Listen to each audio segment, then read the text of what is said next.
ఓం ద్రాం దత్తాత్రేయాయ నమః. మొగలిచెర్ల దత్తాత్రేయ స్వామి వారి చరిత్ర. అమోఘ దీవెన.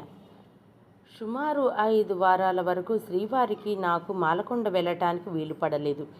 ఎవరెవరో బంధువులు రావటం, నాకు బహిష్టుకు నెల కావటం, మాలకొండ వెళితే స్వామివారిని కలుసుకుంటే ఆయన మరలా తాను కొండ దిగి వస్తానని గట్టిగా పట్టుబడతాడేమో, కొండ దిగి వస్తే ఆయన మామూలు మానవులతో కలిసి పరిసర పరిస్థితుల ప్రభావంతో ఏవైనా ప్రలోభాలకు లోనై ఆ ఉన్నత స్థానాన్ని చేజార్చుకుంటాడేమోనని భయం. కొండ గుహల్లోనే ఒక గుహ తలుపులు కిటికీలు అమర్చి క్రింద నాపరాయి పరిపించి తపస్సాధనకు అనువుగా మలిస్తే మంచిది అనే ఆలోచన. వీటన్నిటి తాలూకు తర్జన భర్జనలతో నేను శ్రీవారు ఈ 5-6 వారాలు గడిపేశాం. ఈలోగా కందుకూరు తాలూకా రచయితల సంఘం, ఇది శ్రీవారు స్థాపించారు. ప్రస్తుతం అనంతపూర్ ఆకాశవాణి డైరెక్టర్గా ఉన్న శ్రీ రేవూరు అనంత పద్మనాభరావు గారు అప్పట్లో కందుకూరు కాలేజీ లెక్చరర్గా ఉండేవారు. ఆయన కూడా సహజమైన కవి, అష్టావధానంలో దిట్ట అవటం వలన పలువురు ఉద్దండ పండితులకు కందుకూరు తాలూకా రచయితల సంఘంలో మెంబర్లుగా చేర్చి శ్రీవారు ప్రెసిడెంట్గా అనంత పద్మనాభరావు గారు, వైస్ ప్రెసిడెంట్గా క్రీస్తుజేసులు కోమండూరు రామానుజాచార్యులు గారు, క్రీస్తుజేసులు విక్రాల శేషాచార్యులు గారు, విక్రాల శ్రీ దేవమ్మ గారులు, ప్రసాదరావు గారులు, ఇలా ఎందరెందరో మహా సంస్కృతాంధ్ర కవి పండితులను, మామూలు రచయిత్రులను, గేయ రచయితలను ఒక సభావేదిక మీదకు రప్పించి కోఆపరేటివ్ ప్రెసిడెంటింగ్ ప్రెస్ నెలకొల్పి ప్రతి నెల ఒక రచయితని సన్మానించటం లాంటి బృహత్తర కార్యక్రమంలో చురుకుగా పాల్గొంటుండేవారు అందరూ. అందులో భాగంగా శ్రీ మాల్యాద్రి స్థల పురాణ గ్రంథాన్ని శ్రీ విక్రాల శేషాచార్యులు గారు, శ్రీ దేవమ్మ గారు సంస్కృత మూలాన్ని అందివ్వగా శ్రీ కోమండూరు రామానుజాచార్యులు గారు దాని మీద ఎంతో పరిశోధన జరిపి గ్రాంధిక భాషలో మాలకొండ స్థల పురాణంగా రచించారు. అది కోఆపరేటివ్ ప్రెస్లోనే పుస్తక రూపంలో ముద్రించారు. కోమండూరు వారికి సన్మాన సభ జరిగింది. ఆ తర్వాత మాలకొండపైనే విక్రాల వారి దంపతులకు సన్మానించటం సముచితమని అందరం భావించాము. ఆ మేరకు కందుకూరు తాలూకా రచయితల సంఘం వారికి, ఔత్సాహిక రచయితలకు అందరికీ మాలకొండపై సాహిత్య గోష్ఠి, లక్ష్మీ నరసింహస్వామిపై ఎవరి శక్తి కొలది వారు పద్యాలు, గేయాలు, విందు ఏర్పాట్లు చేశాం మేము. ఆ రోజే మా చిన్న మామగారి మనుమరాలు సుజాత వివాహం నిశ్చయం కూడా మాలకొండ స్వామి సన్నిధిలోనే చేసుకోవాలని అనుకోకుండా 2 నెలల క్రితమే అనుకున్నాం. మా నాన్నగారు వచ్చారు. ఆ రోజు మాలకొండకు స్వామివారిని దర్శించాలనే కుతూహలంతో కుమార్తె ద్వారా లక్ష్మీ నరసింహస్వామి ప్రస్తుతి, స్వామివారి దివ్య దర్శనం గురించి విన్న మా బావగారు శ్రీ మనోహర్ రావు గారు ఒక అద్భుతమైన జింక చర్మం స్వామివారికి తను చిరుకాకునుకగా సమర్పించమని మాకు పంపి ఉన్నారు. ఈలోగా స్వామివారు కొండ క్రింద గల యాగంటి అనే భక్తుని మా వద్దకు పంపారు, ఒకమారు తప్పక రమ్మని. శనివారం మాలకొండపై మహోద్దండ పండితులు దంపతులు, ఉదయ భాషా ప్రవీణులు, పరోపకారం, సాత్వికత, అపార వైష్ణవ భక్తి, ఆసుగా సంస్కృతాంధ్రములలో ఒకే ఒక అక్షరంతో పద్మనాగ వగైరా బంధాల చిత్ర కవిత్వం చెప్పగల అష్టావధానులు, అసమాన దారుణ వాక్కుద్ధి కలిగిన నిరాడంబర నిర్మల భక్తులు అయిన శ్రీ విక్రాల శేషాచార్యులు గారు, వారి సతీమణి, అన్నిటా భర్తకు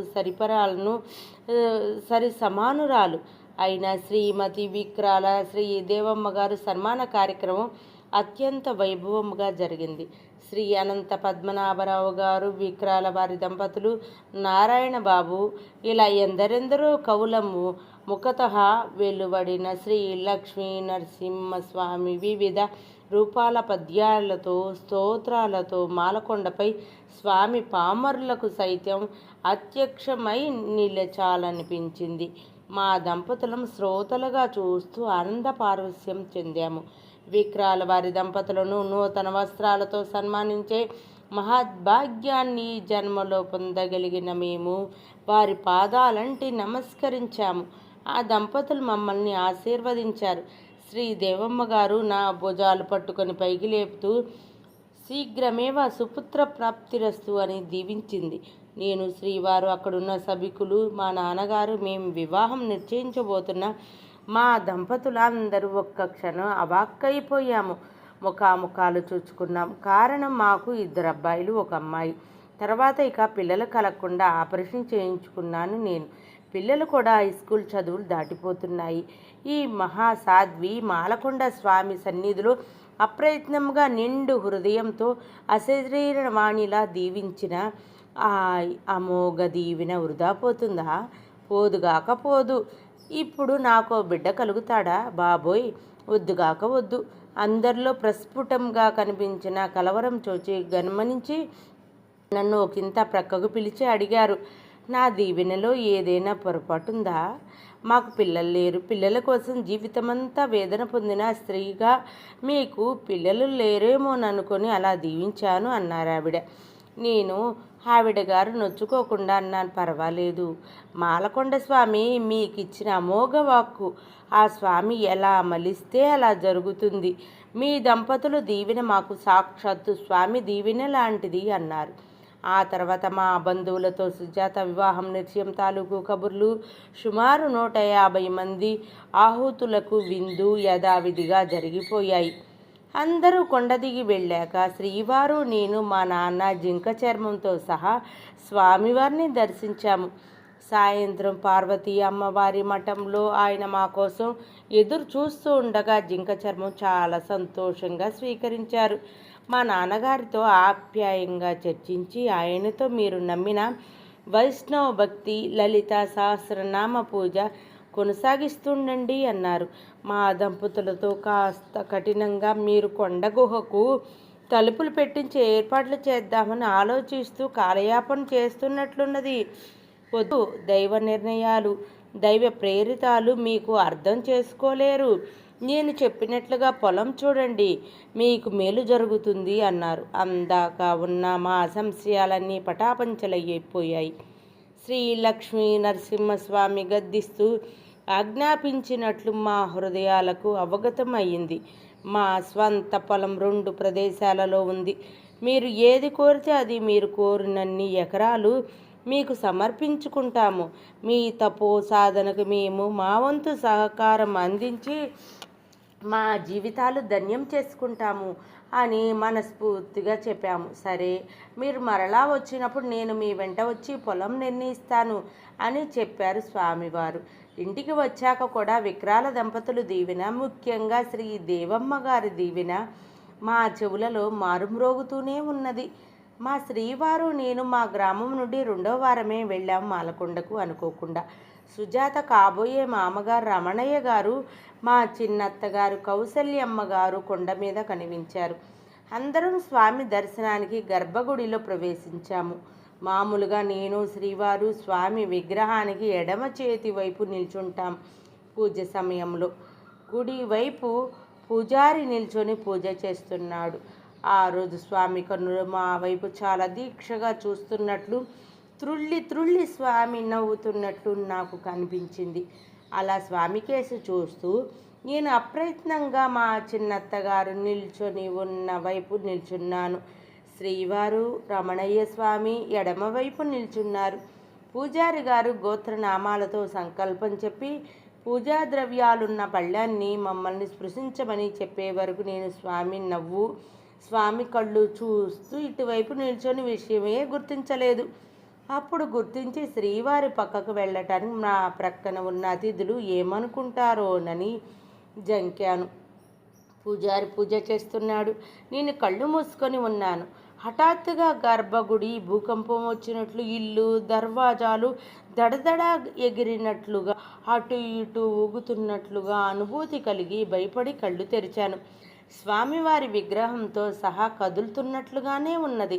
ఒకానొక అద్భుత కాంతిపుంజ కిరణాలులా స్వామిలో నుంచి వెదజల్లబడి నన్ను శ్రీవారిని తాకుతూ గర్భగుడి మధ్య నుండి బయటికి వెళ్ళాయి. ఇదంతా 1 నిమిషం కాలంలోనే జరిగి ఉండాలి. అప్పుడే గుడి ఊగటం ఆగింది. ఇది నా భ్రమ? ఏం జరిగింది? అనే ఆలోచనలో ఎప్పుడు శ్రీవారి ప్రక్కకు వచ్చానో నాకు తెలియదు. మిగతా వారి కేసి చూశాను. అందరికందరూ పూజారి గారు ఇస్తున్న హారతి కళ్ళు కద్దుకుంటున్నారు.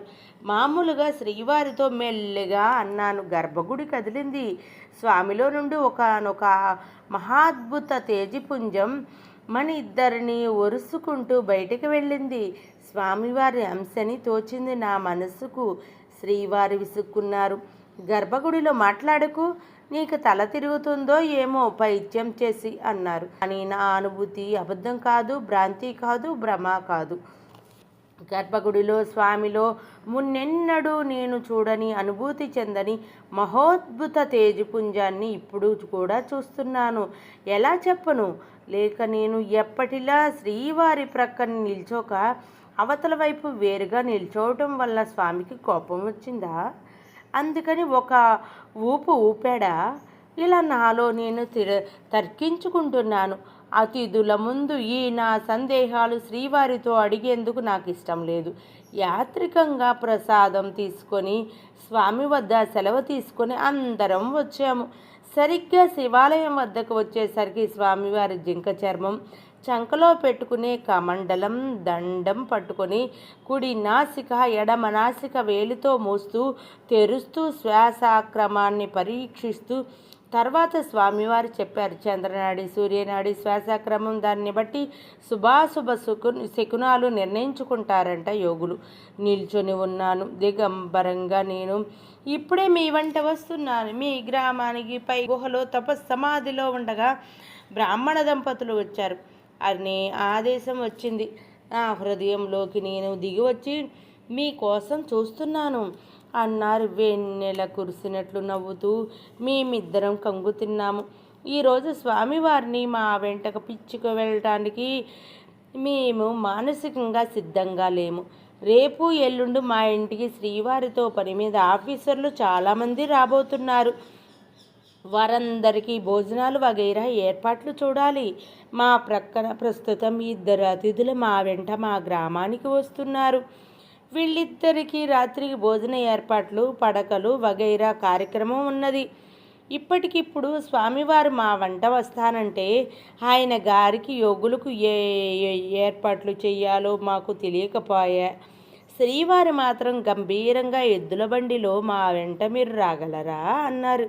వద్దన్న సూచికగా ఏం పర్వాలేదు, నేను రైతు కుటుంబంలో పుట్టాను, ఎద్దులతో సేద్యం చేశాను, ఎద్దుల బండిలో రాలేనా అన్నారు స్వామివారు పసి పిల్లవాడిలా నమ్ముతూ. నాలో ఇంకా చికాకు పోలేదు. అది గమనించారో ఏమో ఆయన నా వైపు చూచి నవ్వుతూ, అమ్మా ఎందుకో సందేహంగా ఉన్నది నాయనా అని నన్ను పిలిచిన క్షణంలోనే నువ్వు నా తల్లివి, నేను నీ బిడ్డను అయ్యాను, నీ పెద్ద బిడ్డలా అనిపించానని చెప్పావు. నీ బిడ్డ నీ ఇంటికి రావటానికి ముహూర్తాలు చూడాలా అన్నారు పసి బిడ్డలా పకపక నవ్వుతూ. నాకు విక్రాల శ్రీదేవమ్మ గారి దీవెన శీఘ్రమేవ సుపుత్ర ప్రాప్తిరస్తు హృదయంలో ఘంటానాదంలా వినిపించింది. లేదు లేదు నాయనా, యోగులకు ఏ ఏర్పాటు చెయ్యాలో అని ఇప్పటికిప్పుడు సమకూర్చగలమో లేమోనని సంకోచించాను అన్నాను. దిగంబరినైనా నాకు ఏ ఏర్పాట్లు కావాలమ్మా? అయినా మీ ఇంట్లో ఏ లేటు ఉండదని కొత్త ఏర్పాట్లు చెయ్యాలా? పదండి వస్తున్నా. అవధూత లక్షణాలు మీకు కొత్తగా ఉంది. సమయం వచ్చినప్పుడు మీకు చెబుతాను అంటూనే మాకంటే ముందు గబగబా నడిచి మెట్లు దిగటం సాగించారు స్వామివారు. మా వెంట ఉన్న అతిథులు మా వేపు వెర్రి వెంగళాయలను చూస్తూ మమ్మల్ని భరిస్తూ వస్తున్నట్లు నిర్లిప్తంగా వస్తున్నారు. పార్వతీదేవి మఠం వద్దకు రాగానే నాలో మరో కలవరం ప్రారంభమైంది. కొండ గుహల్లో స్వామివారు దిగంబరంగా ఉన్నా పర్వాలేదు, చూడదలిచిన వారు, చూడదగిన వారు, ఆయనలో పసిబిడ్డను చూడగలిగిన వారు చూస్తారు. కానీ జనంలోకి ఇలా దిగంబరంగా వస్తే బాగుంటుందా అని ఏమని చెప్పగలను? స్వామివారే గబగబా పార్వతీదేవి మఠంలోనికి వెళ్ళి ఒక చిన్న కొల్లాయి నడుము చుట్టూరా కట్టుకొని ఇక పదండి అన్నారు. ఆశ్చర్యపోవడం నా వంతయింది. బండితోలే మనిషి ముందు కూర్చున్నారు. అతని ప్రక్కనే మా అతిథి, ఆయన ప్రక్కనే మా చిన్నత్తగారు, ఆమె ప్రక్కన స్వామివారు, స్వామివారి పక్కన శ్రీవారు, శ్రీవారి పక్కన బండి చివరగా నేను కూర్చున్నాము. బండి వెనకాల మా మనుషులిద్దరూ నడిచి వస్తున్నారు. మాలకొండ నుండి మా ఊరి వైపు బండి బయలుదేరింది. ఏమిటి మలుపు? ఇదెలా పరిణమిస్తుంది? ఇంటి దగ్గర అత్తగారు ఏకంగా సన్యాసిని దిగంబర్ని ఇంటికి పిలుచుకువచ్చారా? కోప్పడుతుందేమో, బాధపడుతుందేమో, ఇలా లోపల తర్కించుకుంటున్నాను. అతిథుల ముందు ఇద్దరం పెదవి కదపటం ఇష్టం లేక, మా పద్ధతి కాక మౌనంగా కూర్చొని ఉన్నాం. బండి సాగిపోతున్నది. ఎద్దు మువ్వల చప్పుడు తప్ప మరే చప్పుడు లేదు. చిన్న గాలి కెరటం బండిలోనికి దూసుకు వచ్చింది. స్వామివారి మీదుగా వచ్చిన ఆ గాలి కెరటం నా మీదుగా వెళ్ళడంలో నాకు ఆయన శరీరం మీద నుంచి చెమటతో కూడిన దుర్గంధం ముక్కు పుటాలను అదరగొట్టింది.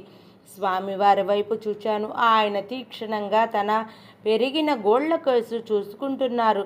ఎంత యోగి అయినా ఇంత దుర్వాసన చెమట కంపు అయితే భరించలేము అనుకున్నాను మనసులో. స్వామివారున చివ్వున నా వైపు చూచారు. పక్కపక్క నవ్వారు. పసిపిల్లవాళ్ళమ్మ, వారం రోజులుగా సమాధి నిష్టలో ఉండి స్నానము చేయలేదు, ఆధ్యాసే కలగలేదు, మరి దుర్గంధం గాక సుగంధం వస్తుందా నాలో నుంచి అన్నారు. బండిలో నుంచి క్రింద పడినంత పనైంది. తట్టుకొని కూర్చున్నాను. మిగతా ముగ్గురు స్వామివారి మాటలకు ఆశ్చర్యంగా చూస్తున్నారు. ఆ క్షణంలోనే మరో గాలి కెరటం వచ్చింది. ఈ మారు అద్భుత పూల పరిమళం, అగరబొత్తులు, హారతి, కర్పూర పరిమళాలు వెదజల్లింది బండి నిండుగా. ఈ అనుభూతి అందరము పొందాము. ఎంత మంచి వాసన అన్నారంతా అప్రయత్నంగా. ఆ క్షణంలో నేను తెలుసుకున్నాను, మా వెంట వస్తున్నది ఒక దిగంబరి యువకుడో, యోగ సాధకుడో, గారడీ వ్యక్తో కాదు. శ్రీ మాల్యాద్రి లక్ష్మీ నరసింహస్వామి అంశగా, తేజోపుంజంగా ఒకనొక దివ్య పురుషుడు మా వెంట, మా ఎద్దుల బండిలో, మా గ్రామాన్ని, మా ఇంటిని, మమ్మల్ని పునీతులను చెయ్యటానికి, జన్మాంతరాల మా పాపాలు శాపాలు ప్రక్షాళన చేయటానికి వస్తున్నారని శ్రీ లక్ష్మీ నరసింహస్వామి శరణు అనుకున్నాను లోపల మనస్సులో. ఓం ద్రాం దత్తాత్రేయాయ నమః.